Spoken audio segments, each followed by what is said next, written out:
إن الحمد لله نحمده ونستعينه ونستغفره ونعوذ بالله من شرور أنفسنا ومن سيئات أعمالنا من يهده الله فلا مضل له ومن يضلله فلا هادي له وأشهد أن لا إله إلا الله وحده لا شريك له وأشهد أن محمدا عبده ورسوله أرسله بالحق بشيرا ونذيرا وداعيا إلى الله بإذنه سراجا منيرا أما بعد فإن خير الحديث كتاب الله وخير الهدي هدي محمد صلى الله عليه وسلم وشر الأمور محدثاتها وكل محدثة بدعة وكل بدعة ضلالة وكل ضلالة في النار. أعوذ بالله من الشيطان الرجيم. بسم الله الرحمن الرحيم. يا أيها الذين آمنوا اتقوا الله حق تقاته ولا تموتن إلا وأنتم مسلمون. يا أيها الناس اتقوا ربكم الذي خلقكم من نفس واحدة وخلق منها زوجها وبث منهما رجالا كثيرا ونساء واتقوا الله الذي تساءلون به والأرحام إن الله كان عليكم رقيبا. يا أيها الذين آمنوا اتقوا الله وقولوا قولا سديدا يصلح لكم أعمالكم ويغفر لكم ذنوبكم ومن يطع الله ورسوله فقد فاز فوزا عظيما. تمام قسم کی حمد و ثنا عظمت و بڑائی اللہ تعالیٰ کے لیے لائق و زیبا ہے. محترم حضرات، یہ ذی الحجہ کا مہینہ ہے جس کو اللہ تعالیٰ نے حرمت اور عظمت عطا فرمائی. سال کے 12 قمری مہینوں میں 4 مہینے بڑی عظمتوں والے ہیں کہ ان مہینوں میں اللہ تعالیٰ نے کثرت سے اللہ کا ذکر کرنے کا حکم دیا اور اپنے آپ پر ظلم و زیادتی کرنے سے اور آپس میں لڑائی جھگڑے سے بھی منع فرمایا. ذی الحجہ کا یہ مہینہ جو بے شمار قسم کی خصوصیات اور بہت ساری عبادات پر مشتمل ہے، انہی عبادات میں سے ایک عبادت ہے قربانی. قربانی عبادت ہے اور اس عبادت کا ذکر اللہ تعالیٰ نے اپنے کلام پاک میں سورہ مائدہ کی آیت نمبر 27 میں فرمایا ہے. اور قربانی کی حقیقت، قربانی کا فلسفہ، قربانی کا مقصد اور قربانی کی تاریخ بھی ذکر کی. جب سے یہ دنیا بنی اسی وقت سے قربانی ہے. چنانچہ اللہ تعالیٰ نے فرمایا وَاتْلُ عَلَيْهِمْ نَبَأَ ابْنَ آدَمَ إِذْ قَرَّبَا قُرْبَانًا فَتُقُبِّلَ مِنْ أَحَدِهِمَا وَلَمْ يُتَقَبَّلْ مِنَ الْآخَرِ. کہا کہ اے نبی صلی اللہ علیہ وسلم، آپ لوگوں کو پڑھ کر سنائیے، لوگوں کو بتائیے. وَاتْلُ عَلَيْهِمْ نَبَأَ ابْنَ آدم، آدم علیہ السلام کے دونوں بیٹوں کا ذکر کیجئے، یعنی ان دونوں کے واقعے کو بیان کیجئے. اِذْ قَرَّبَا قُرْبَانًا، جب ان دونوں نے قربانی دی، اللہ کے نام کی، اللہ کے لیے قربانی دی. لیکن اللہ تعالیٰ نے دونوں میں سے صرف ایک کی قربانی قبول فرمائی اور دوسرے کی قبول نہیں کی. جس کی قربانی قبول نہیں ہوئی اس نے کہا، یعنی قابل نے کہا لَأَقْتُلَنَّكَ، میں تجھے ضرور قتل کر دوں گا. اس لیے کہ تیری قربانی قبول ہوئی اور میری قربانی قبول نہیں ہوئی. اس کے جواب میں بھائی نے کہا کہ اللہ تبارک و تعالی صرف انہی لوگوں کی قربانی کو قبول فرماتا ہے جو متقی اور پرہیزگار ہیں. محترم حاضرین، اس آیت میں اللہ تعالیٰ نے قربانی کی قبولیت کا بھی ذکر کیا کہ کیسے لوگوں کی قربانی قبول ہوتی ہے. انما یتقبل اللہ من المتقین، کہ اللہ تعالیٰ صرف متقی لوگوں کی قربانی کو قبول فرماتا ہے۔ متقی کون ہیں؟ جو اللہ کے احکامات کی پیروی کرتے ہیں، حلال و حرام میں تمیز کرتے ہیں اور اللہ تعالیٰ سے ڈرتے ہوئے زندگی گزارتے ہیں، ایسے لوگوں کو متقی کہا گیا۔ اور جو اللہ پر ایمان رکھتے ہیں، آخرت پر ایمان رکھتے ہیں، 5 وقتہ نمازوں کی پابندی کرتے ہیں، اور جو اللہ تعالیٰ نے انہیں عطا کیا ہے اس میں سے اللہ کی راہ میں خرچ کرتے ہیں، ان کو اللہ تعالیٰ نے متقی ہونے کا ٹائٹل دیا۔ متقی وہ نہیں ہیں جو سفید لباس یا پوشاک پہن لے، متقی وہ نہیں ہے جس کی باتوں سے دین معلوم ہوتا ہے، یا جس کی تقریر سے یا تحریر سے لوگوں کو واعظ و نصیحت ملتی ہے، اس لیے کہ تقوی کا معاملہ یہ دل کا معاملہ ہوتا ہے۔ اسی لیے اللہ کے نبی صلی اللہ علیہ وسلم نے دل کے تقوی کو، دل کی طرف اشارہ کرتے ہوئے فرمایا التقوی ہا ہونا، التقوی ہا ہونا، کہ تقوی تو یہاں ہوتا ہے، سینے میں ہوتا ہے، اور تقوی کا حال سوائے اللہ کے اور کوئی نہیں جانتا۔ تو معلوم یہ ہوا کہ قربانی اتنی ہی قدیم ہے جتنی کہ یہ دنیا قدیم ہے۔ حضرت آدم علیہ السلام کے دونوں بیٹوں کی قربانی کا ذکر کرنے کے بعد اللہ تعالیٰ نے فرمایا کہ انما یتقبل اللہ من المتقین، کہ اللہ تعالیٰ متقیوں کی قربانی کو قبول فرماتا ہے۔ ایک اور آیت میں اللہ تعالیٰ فرماتا ہے لن ینال اللہ لحومها ولا دماؤها ولکن ینالہ التقوی منکم،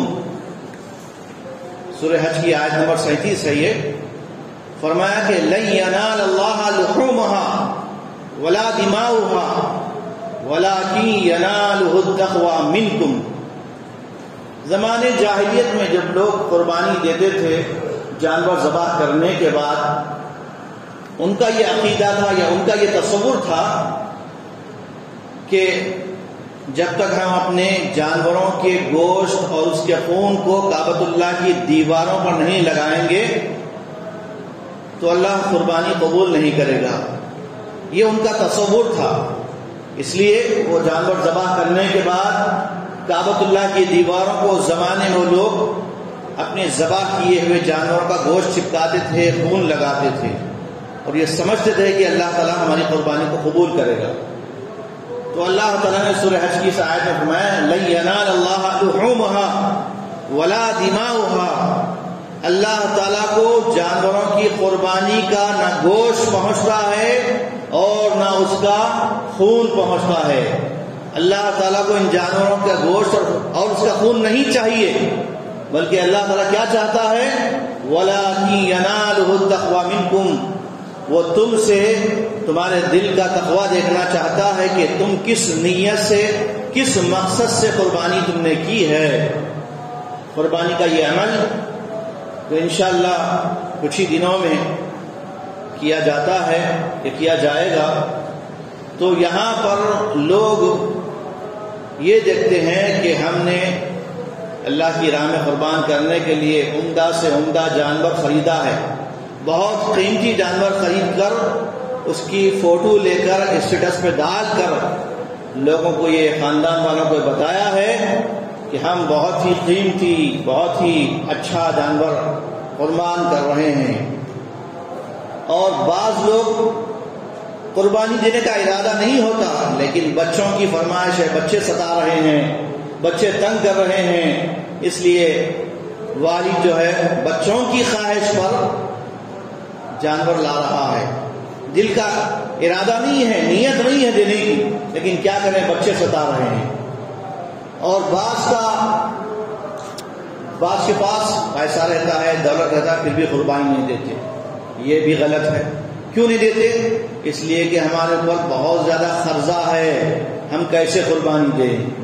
مختلف لوگ بہانے نکالتے ہیں، پھر اپنے آپ کو مسلمان ہونے کا اور اس پہ ابراہیمی ادا کرنے کا بڑا فخر کرتے ہیں کہ ہم ملت ابراہیمی میں سے ہیں، ابراہیم علیہ السلام کی ملت میں سے ہے، تو اللہ تعالیٰ نے فرمایا کہ ابراہیم علیہ السلام کا تو شیوا کیا تھا، ان کی فطرت ہی میں قربانی تھی۔ انہوں نے جگہ جگہ قدم قدم پر صرف اپنے لاڈلے لخت جگر کو قربان کرنے کا عملی مظاہرہ نہیں کیا، بلکہ جب سے انہوں نے ہوش سنبھالا تب سے لے کر مرتے دم تک ایک قربانیوں کا لامتناہی سلسلہ ہے، کئی قربانیاں دی ہیں انہوں نے، اور وہی قربانیاں آج کے اس دور میں ہم سے مطالبہ کر رہی ہے۔ جیسے ہمارے اس ملک میں شرک ہے، بت پرستی ہے، بت پرستی کا دور دورہ ہے، اور ہر جگہ بس بت ہی بت نظر آ رہے ہیں، تو ایسے موقع پر ملت اسلامیہ کے لیے، مسلمانوں کے لیے ابراہیم علیہ السلام کا اسوہ یہ پیغام دیتا ہے کہ یہ دور اپنے ابراہیم کی تلاش میں ہے، یہ دور اپنے ابراہیم کی تلاش میں ہے۔ صنم کدا ہے جہاں لا الہ الا اللہ، لا الہ الا اللہ کی صدائیں بلند ہونی چاہیے، لا الہ الا اللہ محمد رسول اللہ کی دعوت عام ہونی چاہیے، توحید کے مسلمانوں کو علمبردار بننا چاہیے، شرک کا قلعہ کما کرنے والے بننا چاہیے، اور اللہ کی محبت کی خاطر اور اللہ تعالیٰ کی اطاعت کی خاطر اپنا مال، اپنی جان، اپنے اہل و عیال، اپنا وطن سب کچھ قربان کرنا، یہ ہے ابراہیم علیہ السلام کا اسوہ، اور یہ ہے ملت ابراہیمی کی پیروی۔ لیکن آج ہم کیا کر رہے ہیں؟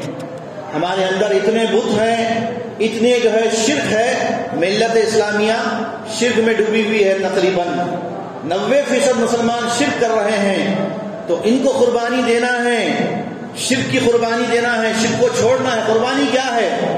قربانی دراصل اللہ سے تقرب کا ذریعہ ہے، قرب سے قربانی، قرب کے معنی ہے قریبی، نزدیکی۔ تو جب بندہ اللہ کی خاطر، اللہ کے واسطے قربانی دیتا ہے تو وہ اللہ کے قریب ہوتا ہے۔ تو اللہ تعالیٰ سے قریب ہونے کے لیے قربانی ضروری ہے۔ اور یاد رکھیے، میں جو بتا رہا ہوں کہ قربانی سے مراد صرف وہ ایک قربانی نہیں جو عید کے موقع پر دی جاتی ہے، قربانی سے مراد اسلام کا مکمل نظام کو اور اللہ کے قانون کو تسلیم کرنا اور اس کو قبول کرتے ہوئے مکمل اللہ کے بندے بننا۔ اللہ کے بندے بننا یہ قربانی ہے، اوروں کے بندے نہیں، پیسے درہم دینار کے بندے نہیں، نفس کے بندے نہیں، کیونکہ اللہ تعالیٰ نے ابراہیم علیہ السلام سے کہا فلما قال له ربه اسلم، اس وقت کو یاد کرو رہے مسلمانوں جبکہ ابراہیم علیہ السلام سے ان کے رب نے کہا اسلم، کہ تو فرما بردار ہو جا، تو مطیع ہو جا۔ جواب میں ابراہیم علیہ السلام نے کیا کہا تھا؟ اسلمت لرب العالمین، میں رب العالمین کا فرما بردار ہو گیا۔ حضرت ابراہیم علیہ السلام کی قربانیاں، ان کی سیرت، ان کی زندگی، ان کا اسوہ ہم سب مسلمانوں کے لیے لازم کر دیا گیا ہے۔ جس طرح اللہ تعالیٰ نے سورہ احزاب کی آیت نمبر 21 میں کہا لقد کان لکم فی رسول اللہ اسوۃ حسنہ، تو اسی طرح ایک اور آیت میں اللہ تعالیٰ نے فرمایا قد کانت لکم اسوۃ حسنۃ فی ابراہیم والذین معہ، اے مسلمانوں تمہارے لیے ابراہیم علیہ السلام کی سیرت، ابراہیم علیہ السلام کی زندگی میں بہترین اسوہ اور نمونہ ہے، آئیڈیل ہے۔ تو ابراہیم علیہ السلام کی زندگی ہمارے لیے آئیڈیل بنائی گئی ہے۔ کن چیزوں میں؟ ایک باپ ہونے کے اعتبار سے دیکھیں، ایک بیٹے ہونے کے اعتبار سے دیکھیں، ایک شوہر ہونے کے اعتبار سے دیکھیں، ایک قائد اور لیڈر ہونے کے اعتبار سے دیکھیں، تمام صفات کا مجموعہ ابراہیم علیہ السلام کی سیرت میں ہمیں ملتا ہے۔ جب وہ بچے تھے، بیٹے تھے، تو انہوں نے اپنا اسوہ پیش کرتے ہوئے سب سے پہلے اپنے ابو جان سے کہا، اپنے باپ سے کہا یا ابتی لا تعبد الشیطان۔ باپ جس گھرانے میں ابراہیم علیہ السلام پیدا ہوئے تھے وہ گھرانہ مشرکانہ گھرانہ تھا، ان کا باپ بت پرست تھا، بتوں کو بیچتا بھی تھا، بتوں کا پجاری بھی تھا۔ تو سب سے پہلے ابراہیم علیہ السلام نے توحید کا آغاز، ایک اللہ کی بڑائی کا اعلان اپنے باپ سے کیا اور کہا کہ اے ابا جان آپ اللہ کے علاوہ جن کی پرستش کریں گے یہ سب شیطان ہیں. لا تعبدوا الشیطان، لہذا آپ شیطان کی پوجا مت کیجیے. تو آپ کو معلوم ہے باپ نے کیا کہا؟ باپ نے کہا بیٹا میں تیری یہ بات نہیں مانوں گا، اور خبردار آئندہ ایسی اگر بات کی تو نے مجھ سے یہ نصیحت کی تو یاد رکھے میں تجھے گھر سے نکال دوں گا، تجھے دھکے دے کر نکال دوں گا. وَاهْجُرْنِي مَلِيًّا، تو مجھے میرے ہاتھ پہ چھوڑ دے. تو مشرک باپ نے جب بیٹے سے یہ کہا تو بیٹے نے کہا کہ یقیناً میں یہاں سے جاتا ہوں، آپ کے لیے میں بخشش کی مغفرت کی اللہ سے دعا کروں گا. جب اللہ تعالیٰ نے ابراہیم علیہ السلام کو بتایا کہ ان کا باپ اب ایمان لانے والا نہیں ہے، یہ تو مشرک ہے، لہذا آپ ان کے حق میں دعا مت کیجیے. چنانچہ ابراہیم علیہ السلام اپنے باپ کے حق میں دعا انہوں نے نہیں کی. یہ ایک بیٹے ہونے کے اعتبار سے حضرت ابراہیم علیہ السلام نے توحید کو پہنچانے کا اپنے گھر والوں کے سامنے، اپنے باپ کے سامنے اللہ کی بڑائی بیان کرنے کا اعلان کیا، اس کی دعوت پیش کی.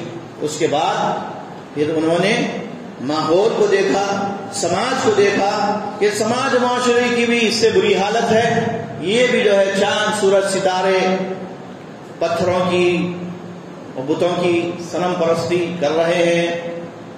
بڑا افسوس ہوا تو صرف افسوس کر کے نہیں بیٹھے، جیسا کہ آج بھی ہم میں کہ بہت کچھ مسلمان، بہت سارے نہیں، بہت سارے تو برائیوں میں مبتلا ہیں، دین سے پھرے ہوئے ہیں، بے دین ہیں، دنیا پرست ہیں، لیکن کچھ جو احساس کرتے ہیں ان کا حال کیا ہے؟ فکر کرتے ہیں، لیکن ضرورت نہیں ہوتی، ہمت نہیں ہوتی توحید کو پیش کرنے کی اور دعوت حق پیش کرنے کی. کیوں نہیں ہوتی؟ اس لیے کہ انہوں نے اپنے اندر ایمان کو مضبوط نہیں کیا، اسوہ ابراہیمی کو نہیں پڑھا، تاریخ اسلام کا مطالعہ نہیں کیا.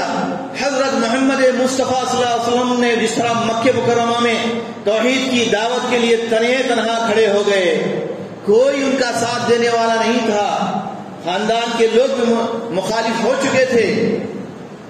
ایسے موقع پر کام کرنا یقیناً بہت ہی جوان مردی کا اور یہ دل والوں کا کام ہوتا ہے. توحید کی دعوت کو پیش کرنا کوئی معمولی بات نہیں ہے. تو بستی والوں کو سمجھایا، کہا کہ یہ کیا تم چاند سورج کی پرستش کر رہے ہو؟ یہ تو ڈوبنے والے ہیں، یہ تو ڈوبنے والے ہیں، ختم ہونے والے ہیں، ان کو زوال ہونے والا ہے. اور جو ڈوب جائے، ختم ہو جائے، جو فنا ہو جائے، وہ کبھی جو ہے الہ اور خدا نہیں بن سکتے. اس کے بعد انی وجہت وجہی للذی فطر السماوات والارض حنیفا وما انا من المشرکین کا اعلان کیا. کہا کہ میں اپنے آپ سے، اپنے ظاہر و باطن سے، اپنے دل کی گہرائی سے اس ذات کی طرف متوجہ ہوتا ہوں، یکسو ہوتا ہوں. الذی فطر السماوات والارض، جس نے آسمان اور زمین کو پیدا کیا، اور میں بالکل اسی کا ہو کر رہتا ہوں. حنیفا وما انا من المشرکین، یکسو ہو جاتا ہوں اس کی یاد میں، اس کی عبادت میں، اس کی محبت میں، اسی کا ہو کر رہتا ہوں. یہ معنی ہے انی وجہت وجہی للذی فطر السماوات والارض. اور یہ انہوں نے کر کے دکھایا. ایسا نہیں ہے کہ ابراہیم علیہ السلام صرف کہہ رہے تھے، واعظ کر رہے تھے، بیان کر رہے تھے، بلکہ عمل کے پیکر تھے. وہ جو کہتے تھے وہ کرتے تھے. اسی لیے اللہ تعالیٰ نے ابراہیم علیہ السلام کے اسوے کو اور ان کے نام کو قیامت تک کے لیے زندہ رکھا. صرف خواب میں دیکھا تھا نا کہ بیٹے کو ذبح کر رہے ہیں، اللہ کا حکم تو نہیں آیا تھا. خواب میں انہوں نے اپنے بیٹے کو اللہ کے لیے قربان کرنے کا، قربانی دینے کا ایک منظر دیکھا اور بیٹے سے کہا یا بنیا، اے میرے بیٹے، میں نے انی ارا فی المنام انی اذبحک فانظر ماذا تری، میں نے تجھے ذبح کرتے ہوئے دیکھا ہے خواب میں، بتا تیری رائے کیا ہے، تیرا کیا مشورہ ہے. بیٹا بھی بڑا فرمانبردار تھا، بڑا اطاعت گزار تھا، اس لیے کہ وہ بیٹا جو ہے ابراہیم علیہ السلام کا بیٹا تھا، وہ بیٹا جو ہے حضرت حاجرہ علیہ السلام کا بیٹا تھا. یہ فیضان یہ نظر تھا یا کہ مکتب کی کرامت تھی. سکھائے کس نے اسماعیل کو آداب فرزندی، بیٹے ہوں تو ایسے ہوں کہ ابراہیم خلیل اللہ نے اور حضرت حاجرہ نے اپنی اولاد کی ایسے تربیت کی کہ جب باپ حکم دیتا ہے، باپ کہتا ہے، مشورہ لیتا ہے کہ بیٹا تیری رائے کیا ہے، یہ نہیں کہا کہ اللہ نے مجھے خواب میں دکھایا چل میں تجھے ذبح کرنے کے لیے لے جاتا ہوں، آرڈر نہیں دیا، صرف مشورہ کیا، بیٹے کے سامنے بات رکھی تو بیٹے نے کہا یا ابت افعل ما تؤمر، اے ابا جان کر گزریے، آپ جو اللہ نے آپ کے رب نے آپ کو حکم دیا ہے اس میں تاخیر مت کیجیے، اسے کر گزریے، آپ مجھے ذبح کر دیجیے اللہ کے راہ میں،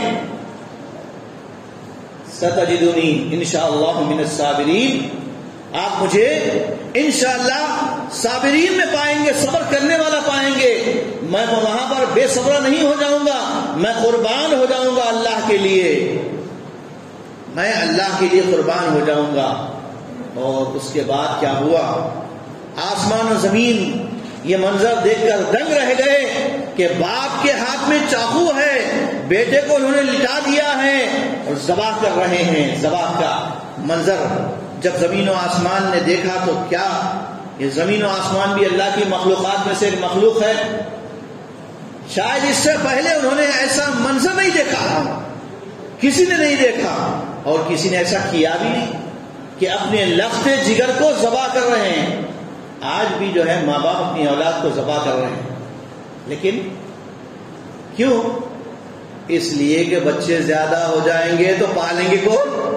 کیسا پالیں گے، کیسی ان کی تربیت کریں گے، ان کو کیسا جو ان کی خواہشات کو پورا کریں گے، اس لیے وہ بھی ذبح کر رہے ہیں، پیدا ہونے سے پہلے ذبح کر دے رہے ہیں ماں کے پیٹ میں، ابورشن کر رہے ہیں۔ بہت بڑا فرق ہے۔ ابراہیم خلیل اللہ نے جو اپنے بیٹے کو ذبح کرنے کے لیے تیاری کی تھی، اور آج کے جو ذبح ہیں ہاسپٹلوں میں ہو رہے ہیں، کتنے حرام بچے پیدا ہو رہے ہیں، اور کتنے ماں باپ جو ہے اپنی اولاد سے تنگ آ کر 2-4 بچے ہو گئے، ایک بچے کو حوالے کر دے رہے، کسی کو لے جا کے پھینک دے رہے کچرے کنڈی میں۔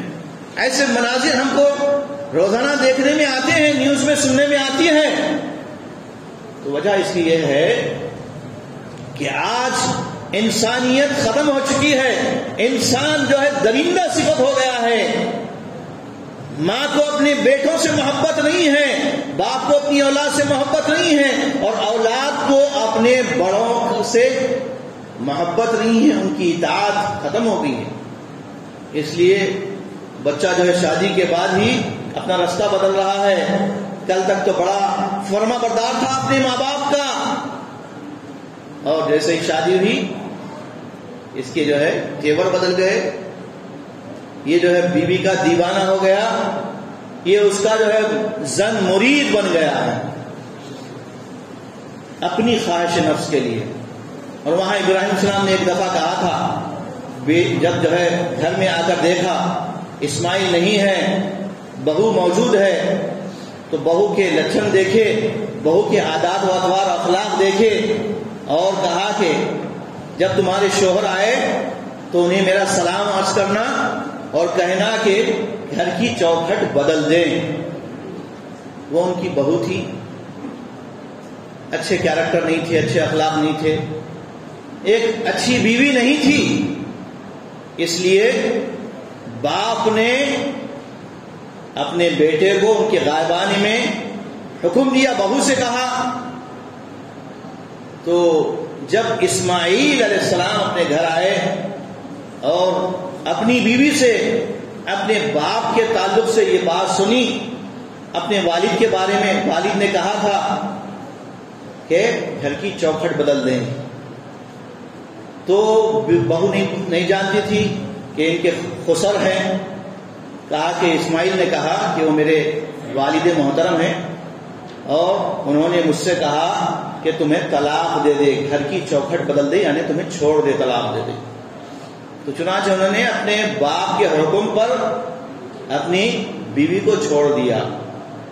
آج بیوی کی خواہش پر ماں باپ کو لوگ چھوڑ رہے ہیں، اپنے پیدا کرنے والوں کو چھوڑ دے رہے ہیں، اس لیے ماں باپ جو ہے تنگ آ کر اولڈ ایج ہوم کی طرف رخ کر رہے ہیں۔ تو غور کیجیے، آج ابراہیم السلام کا اسوہ ہمارے لیے کہاں کہاں نمونہ ہے، کن کن باتوں میں ہے۔ کن کن چیزوں میں ہیں. تو آج ضرورت ہے کہ ہم قربانی کی حقیقت کو سمجھیں، قربانی کا پیغام کیا ہے اس کو جانیں. ہر دور میں اسلام کے لیے، اسلام کے ماننے والوں کے لیے قربانی بہت محبوب رہی ہے. قربانی اللہ تعالیٰ کو بہت ہی محبوب رہی ہے. اللہ تعالیٰ بندوں سے قربانی چاہتا ہے. وہ نہیں چاہتا کہ جانور ذبح کر دیے جائیں. لن ینال اللہ لحومها ولا دماؤها ولکن ینالہ التقوی منکم. کس جذبے سے تم قربانی دے رہے ہو؟ کیا نیت ہے تمہاری؟ لوگوں کو بتانا مقصود ہے، ریاکاری ہے، یا بچوں کو خوش کرنا ہے، بیوی کو خوش کرنا ہے، خاندان والوں کو دکھانا ہے کہ ہم بھی کچھ ہے، ہم بھی قربانی دے رہے ہیں؟ نہیں. اگر یہ ہے تو تمہاری ساری عبادتیں، قربانیاں رائے گاہ ہے، بیکار ہے. قربانی قبول کب ہوگی؟ اسی وقت ہوگی جبکہ اللہ کے واسطے کی جائے، نبی کے طریقے پر کی جائے. نبی صلی اللہ علیہ وسلم کے طریقے پر کی جانے والی قربانی قبول ہوتی ہے. تو لہذا اس کا خاص خیال رکھیں. اور رب العالمین نے فرمایا قل ان صلاتی و نسکی و محیای و مماتی للہ رب العالمین. کہہ دیجئے کہ بے شک میری نماز، میری قربانی، میرا جینا اور میرا مرنا کس کے لیے ہے؟ للہ رب العالمین، اللہ کے واسطے ہے. اس آیت میں اخلاص بتایا گیا ہے. اخلاص نہیں ہے تو کوئی عبادت قبول نہیں. اخلاص اللہ کے واسطے کرنا، اللہ کے لیے کرنا، اللہ کے علاوہ کسی اور کے لیے کی جائے تو بھی وہ شرک ہو جائے گا. مثلا اگر کوئی آدمی جانور ذبح کر رہا ہے، اللہ کے واسطے ہی کر رہا ہے، ایک جانور کر رہا ہے، یعنی عید الاضحیٰ کے موقع سے ہٹ کر میں بات کہہ رہا ہوں. اگر ایک جانور ذبح کر رہا ہے لیکن مقصد کیا ہے؟ وہ کسی درگاہ پر جا کر ایک صحت مند، کالا، توانا، بہت اچھا بکرا اس نے خرید کر رکھا ہے، اور اس کی منت یہ ہے کہ اگر وہ اس کا بچہ انٹر میں کامیاب ہو جائے، یا وہ کاروبار سے لگ جائے، یا اس کو باہر کا کوئی جاب مل جائے، ویزا آ جائے، تو وہ اللہ کے واسطے فلاں بابا کے پاس جائے گا اور جانور ذبح کرے گا. اور قربانی کرتے وقت وہ اللہ ہی کا نام لے رہا ہے، بسم اللہ اللہ اکبر کہہ کر جانور ذبح کر رہا ہے. لیکن کہاں پر؟ درگاہ جہانگیر پیراں کے پاس لے جا رہا ہے، یا بابا شرف الدین کی درگاہ پر جانور لے جا کر ذبح کر رہا ہے. تو یہ حرام ہو جائے گا، اس لیے کہ یہ اللہ کے نام پر تو کر رہا ہے، لیکن اس کی نیت اور ارادہ یہ ہے کہ اللہ کے علاوہ دوسروں کو خوش کیا جائے. اب اس سلسلے میں آپ کو تو ایک چھوٹی سورت ہے قرآن کی یاد ہوگی، گھر میں جا کر اس کا ترجمہ پڑھیے. فَصَلِّ لِرَبِّكَ وَانْحَرْ، سورہ کوثر، کہ تم اپنے رب کے لیے ہی نماز پڑھو، اللہ ہی کے لیے نماز پڑھو. فَصَلِّ لِرَبِّكَ وَانْحَرْ، اور اللہ ہی کے لیے قربانی دو. تو قربانی جس طرح نماز عبادت ہے، اسی طرح قربانی بھی عبادت ہے. جس طرح نماز میں، روزے میں، حج اور عمرے میں اور دیگر عبادتوں میں ریاکاری کرنے سے وہ عبادتیں برباد ہو جاتی ہے، اس کا ثواب نہیں ملتا، اسی طرح قربانی بھی اگر غیر اللہ کے نام پہ کی جائے، یا پھر قربانی میں ریاکاری آ جائے اور دکھاوا آ جائے، تو ایسا ذبیحہ، ایسی قربانی اللہ تعالیٰ قبول نہیں فرماتا، اللہ قبول نہیں کرتا. تو اللہ تعالیٰ کو خوش کرنا ہے، یہ بہت بڑی عبادت. اللہ کے قریب ہونے کا ذریعہ ڈھونڈنا ہے، وسیلہ ڈھونڈنا ہے. عبادتیں اللہ کے قریب ہونے کا وسیلہ ہے. روزہ وسیلہ ہے، نماز وسیلہ ہے. لیکن ہم مسلمانوں میں کہ اکثر لوگوں کو صرف ایک ہی وسیلہ یاد ہے، بزرگان دین کا وسیلہ یاد ہے. جو دنیا سے وفات پا گئے ان کا وسیلہ لینا حرام ہے. جو زندہ ہے آپ ان سے وسیلہ لے سکتے ہیں. کوئی پابند شریعت ہے، کوئی متشرع آدمی ہے، نماز کا پابند ہے آپ ان کا وسیلہ لے سکتے ہیں، یعنی ان کو جو ہے کہہ کر آپ دعا کروا سکتے ہیں کہ بھائی حضرت آپ ہمارے لیے دعا کیجئے. تو آپ نے دعا کے لیے ایک زندہ آدمی کو وسیلہ بنایا، یہ جائز ہے. جس طرح اللہ کے نبی صلی اللہ علیہ وسلم کو لوگ وسیلہ بناتے تھے، کب؟ جب اللہ کے نبی صلی اللہ علیہ وسلم بقید حیات تھے، بارش نہیں ہو رہی تھی، قحط سالی ہو گئی تھی. لوگ آئے، ایک نوجوان ایک دیہاتی آیا، کہنے لگا کہ آپ ہمارے لیے دعا کیجئے اس لیے کہ ہمارے کھیت سوکھ گئے ہیں. تو اللہ کے نبی صلی اللہ علیہ وسلم نے ہاتھ اٹھایا، آپ نے دعا فرمائی، کچھ ہی دیر میں موسلا دھار بارش ہونے لگی. اتنی بارش ہوئی کہ پھر وہی نوجوان آیا، کہنے لگا کہ آپ دعا کیجئے، بارش ہم کو ہو چکی ہے. تب آپ نے دعا فرمائی، اے اللہ ہم تو سیراب ہو چکے ہیں، یہ بارش کو وادیوں میں پہاڑوں میں نازل فرما. اللہم حوالینا ولا علینا، اللہم علی البطون والآکام. یہ آپ نے دعا فرمائی. تو اس سے معلوم یہ ہوا کہ اللہ کے نبی صلی اللہ علیہ وسلم جب تک بقید حیات تھے، زندہ تھے، صحابہ کرام اللہ کے نبی صلی اللہ علیہ وسلم سے آ کر دعا کرواتے تھے. اس کو وسیلہ کہتے ہیں، یہ جائز وسیلہ ہے. اسی طرح اللہ تعالیٰ کے ننینوں نام ہیں، ان ناموں کا وسیلہ یہ بھی جائز ہے. لیکن مسلمانوں نے دین کو نہ جان کر، دین اور شریعت نہ جاننے کی وجہ سے ان کے اندر جو گمراہیاں آ گئی ہیں وہ شرک تک پہنچ گئی ہے، شرک میں مبتلا ہو چکے ہیں. اس لیے اس قربانی کے موقع پر بھی ہم کو بہت ساری قربانیوں کی یاد کر کے ان قربانیوں کی اصلاح کرنا ہے. بعض لوگ صرف مرحومین کی قربانی دیتے ہیں، بعض لوگ محمد صلی اللہ علیہ وسلم کی قربانی دیتے ہیں. یاد رکھیے یہ شریعت میں جائز نہیں ہے. اللہ کے نبی صلی اللہ علیہ وسلم نے مرحومین کی قربانی کے تعلق سے نہیں فرمایا.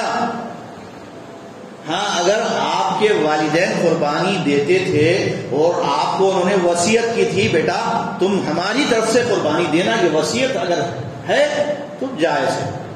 اور اگر ایسی صورت میں علماء کہتے ہیں وہ مرحوم کی طرف سے جو وصیت تھی اگر وہ قربانی دی جائے تو اس قربانی کے گوشت کو پورا کا پورا تقسیم کر دیا جائے. یہ شریعت کا حکم ہے. تو بہرحال قربانی جو ہے حضرت ابراہیم علیہ السلام کی ایک عظیم یادگار ہے. اور قربانی میں ان جانوروں کو دیکھا جائے جو صحت مند ہیں، جو ہر قسم کے عیب سے پاک ہیں. مثلا حدیث میں جو ہے جس قسم کے عیب بتائے گئے ہیں، عیب دار عیب والے جانور قربانی نہ دی جائے.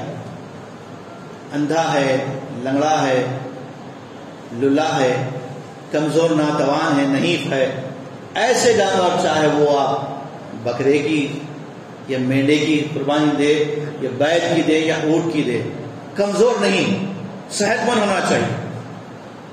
نقابلہ یعنی جس کا کان کٹا ہوا ہو، ایسے جانور کی قربانی نہ دیں.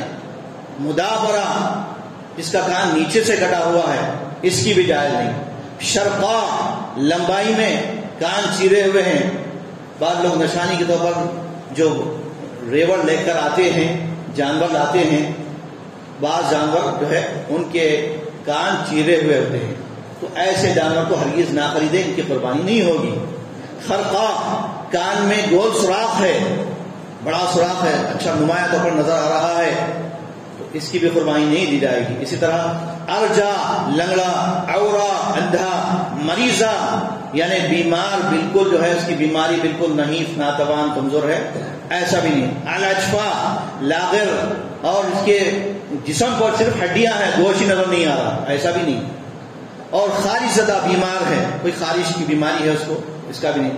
اور ایسا جانور جس کے تھن کٹے ہوئے ہیں یا جو ہے کان اکھاڑ دیا گیا یا سینگ جڑ سے ہی نکل گیا ہے یا پھر آنکھوں کی بصارت اس کی چلی گئی ہے، اندھا جانور، ایسی جانور بھی نہیں.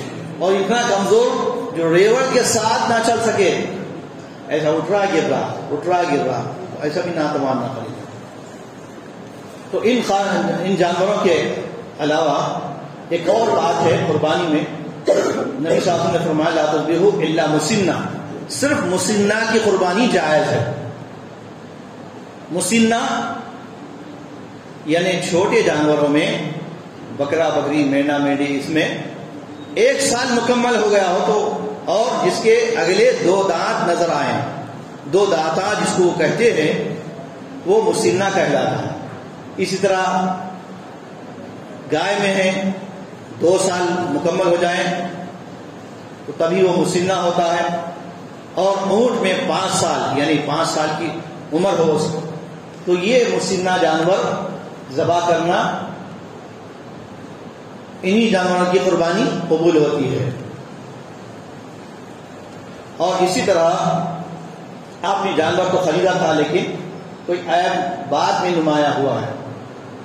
آپ نے اچھا دیکھ کر خریدا, اس وقت کوئی عیب نہیں تھا, لیکن خریدنے کے بعد کوئی عیب اس میں نکل آیا ہے. لے جا رہے تھے, کوئی گھسیٹا لگ گیا, ٹکر لگ گئی تو اس میں عیب پیدا ہو گیا, تو ایسے جانور کی قربانی جائز ہے. ایسا اکثر ہوتا ہے, لوگ جانور خرید لیتے ہیں, اس کے بعد جو ہے کچھ نہ کچھ کو حادثہ پیش آ جاتا ہے, لیکن صحت مند رہتا ہے تو ایسے جانور کی قربانی دی جا سکتی ہے. اور قربانی جو ہے کرنے کے بعد اس کا گوشت اپنے لیے, اپنے اہل و عیال کے لیے, اپنے رشتہ داروں عزیز و اقارب کے لیے اور غرباء میں تقسیم کرنے کے لیے اس طرح عمل کیا جائے. اور آج کی حالت میں جہاں پر غربت مسلمانوں میں بہت زیادہ ہے, ایسے دیہاتوں میں جہاں پر جانور ہی ذبح نہیں ہوتے, یعنی جہاں پر قربانیاں نہیں ہوتی, تو ایسے دیہاتوں تک جانوروں کا گوشت اور قربانی پہنچانے کا اہتمام کرنا یہ زیادہ اجر و ثواب والا کام ہے. یہ تھے چند قربانی سے متعلق. قربانی دراصل یہ سنت موقدہ ہے, اور نبی صلی اللہ علیہ وسلم نے فرمایا من وجد ساعة فلم یضحی فلا یقربن مصلانا, جس کے پاس استطاعت ہے اس کے باوجود بھی وہ قربانی نہیں دیتا ہے تو ایسے لوگ ہماری عیدگاہوں کے قریب بھی نہ پھٹکے. گویا نبی صلی اللہ علیہ وسلم نے ایسے لوگوں کو ناپسند کیا ہے جو صرف نماز کے لیے تو آ جا رہے ہیں, عید کے لیے عید کے میدان کو آ رہے ہیں, عیدگاہ پہنچ رہے ہیں, لیکن استطاعت ہونے کے باوجود بھی قربانی نہیں دے رہے ہیں, تو یہ اچھی بات نہیں ہے. یہ قربانی سے مقصود کیا ہے؟ اللہ کی رضامندی ہے. قربانی جو ہے ہم کو اللہ سے قریب ہونے کا, قریب کرنے کا ایک ذریعہ ہے. قربانی سے اللہ تعالیٰ کی رضامندی ملتی ہے. اور یہ قربانی کا جانور ذبح کرنے کے بعد جب ہم اس سے مکمل طور پر ذمہ داری ادا کر دیتے ہیں, اس سے پہلے ہی یہ قربانی قبول ہو جاتی ہے اگر خلوص للہیت کے ساتھ دی جائے. لہذا ان قربانیوں میں ہمیں زیادہ سے زیادہ اپنی نیت کی اصلاح کرنی چاہیے, اور صاحب استطاعت ہر مسلمان پر یہ ضروری ہے کہ وہ اپنی استطاعت کے مطابق جانور ذبح کرے, یا پھر اجتماعی طور پر جہاں قربانی ہوتی ہے قربانی میں حصہ لے سکتا ہے. میں اپنی بات کو ختم کرتے ہوئے اللہ رب العزت سے دعا کرتا ہوں کہ رب العالمین ہم سب کو قربانی کا مقصد سمجھنے کی توفیق عطا فرمائے, اور قربانی کے پیغام کو دنیا والوں تک پہنچانے کی ہمیں توفیق دے. اس لیے کہ قربانی کا پیغام یہی ہے کہ ہم ابراہیم علیہ السلام کے اسوے کو مکمل طور پر اپنا لیں اور توحید پرست بن جائیں, توحید کے ماننے والے, ایک اللہ کو ماننے والے بن جائیں. دنیا چاہے ناراض ہو جائے, دنیا والے ناراض ہو جائے, رشتہ دار ناراض ہو جائے, لیکن اللہ ناراض نہ ہو. یہ ابراہیم علیہ السلام کا پیغام ہے, یہ اسوہ ابراہیمی کا پیغام ہے. اور اللہ کی راہ میں نہ صرف جانور بلکہ ضرورت پڑنے پر اپنی جان کا نذرانہ, جان کی قربانی, مال کی قربانی کو بھی پیش کرنے سے ہم پیچھے نہ ہٹے.